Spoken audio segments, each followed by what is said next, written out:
Hi, I'm Lori Brown. Pondercast is an independent podcast, which means we're supported solely by our listeners. That could be you already, or it could be you very shortly. If you find that our work supports you, I hope you'll consider supporting us by either a small monthly donation or a one-time annual contribution. Go to patreon.com/pondercast and become a supporter today. Okay, let's Pondercast.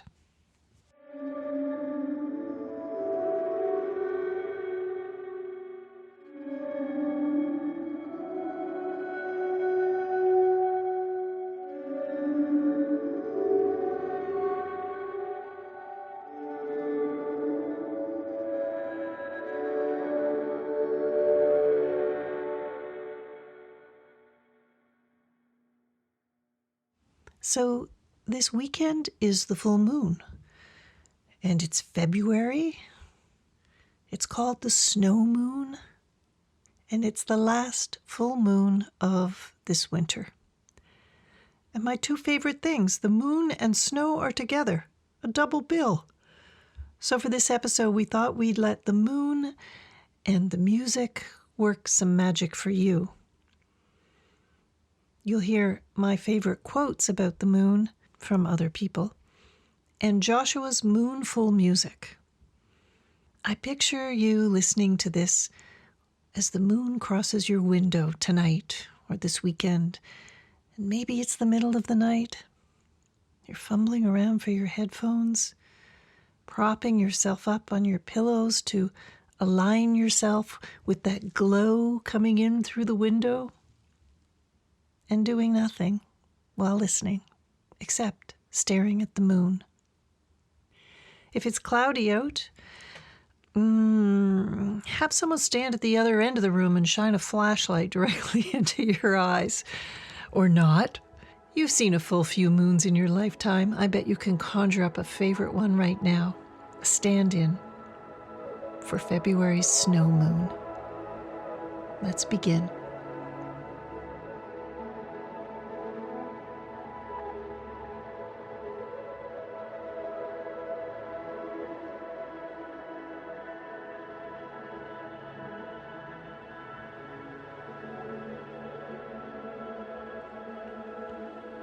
The moon is a loyal companion.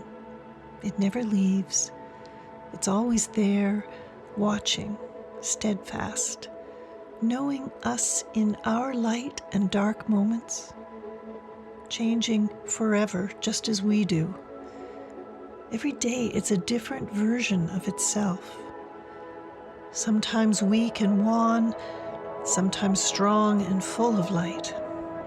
The moon understands what it means to be human. Uncertain, alone, cratered by imperfections. Tahara Mafi.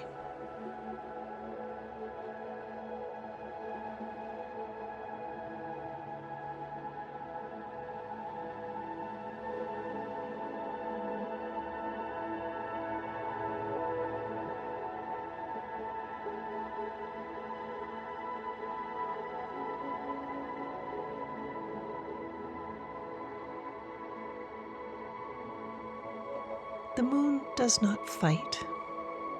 It attacks no one. It does not worry. It does not try to crush others. It keeps to its course. But by its very nature, it gently influences. What other body could pull an entire ocean from shore to shore? The moon is faithful to its nature, and its power is never diminished. Dengming Dao.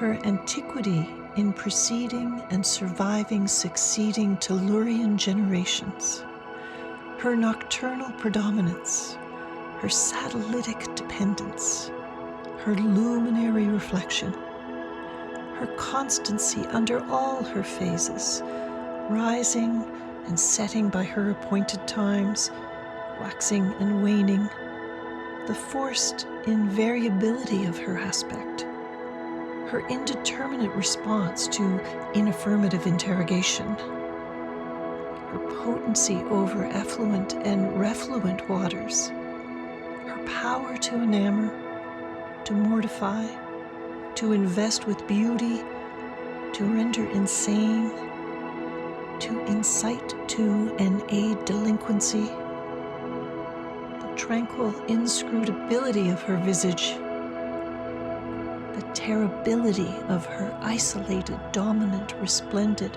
propinquity, her omens of tempest and of calm, the stimulation of her light, her motion and her presence, the admonition of her craters,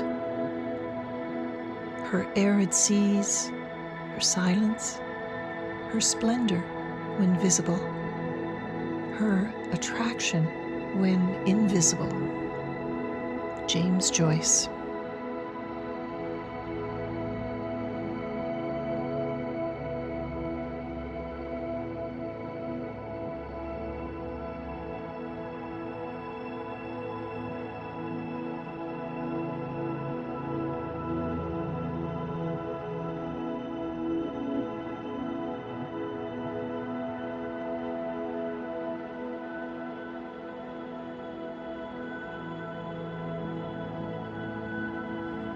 You develop an instant global consciousness, people orientation, an intense dissatisfaction with the state of the world, and a compulsion to do something about it.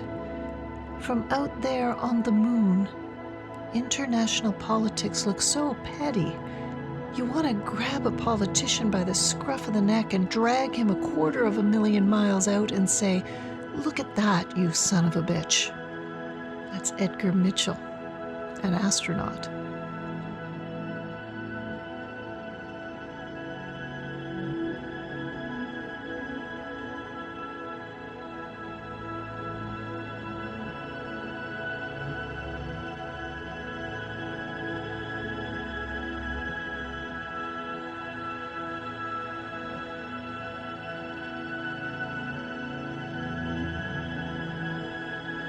Tell me the story about how the sun loved the moon so much that she died every night just to let him breathe. Hanako Ishii.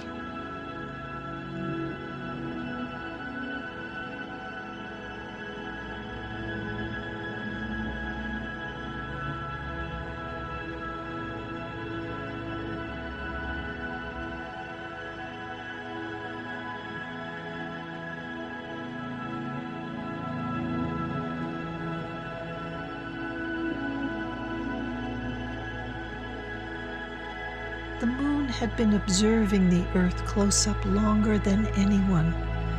It must have witnessed all the phenomena occurring and all of the acts carried out on this earth. But the moon remained silent. It told no stories. All it did was embrace the heavy past with a cool, measured detachment. On the moon there was neither air nor wind. Its vacuum was perfect for preserving memories unscathed. No one could unlock the heart of the moon. Haruki Murakami.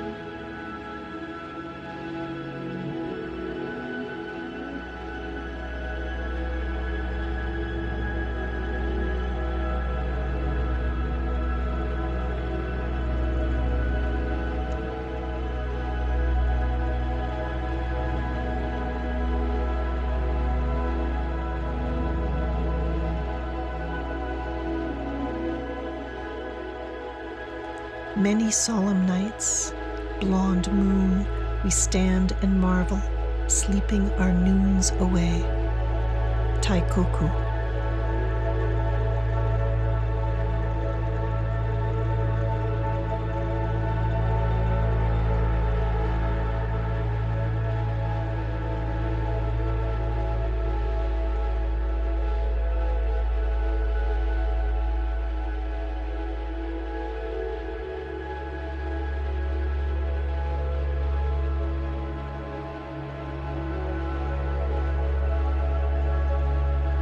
Everything turns, rotates, spins, circles, loops, pulsates, resonates, and repeats. Circles of life, born from pulses of life, vibrate to breathe, while spiraling outwards for infinity through the lens of time and into a sea of stars and lucid dreams. Susie Kassem.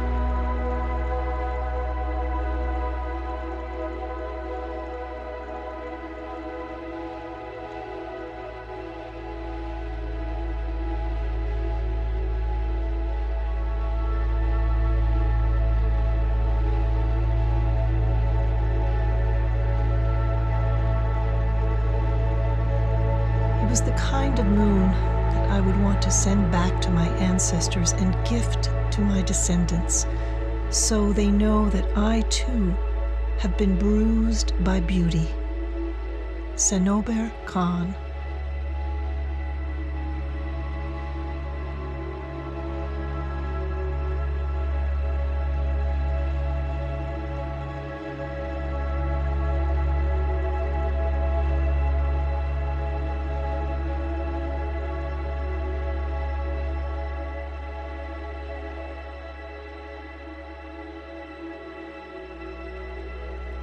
Treading the soil of the moon, palpating its pebbles, testing the panic and splendor of the event, feeling in the pit of one's stomach the separation from Terra.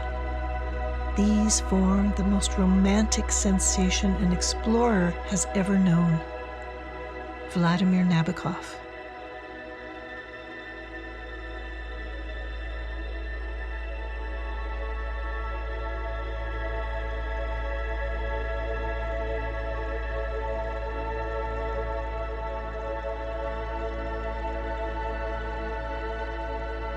There will be another night, and another after that, time enough to sing night's praises.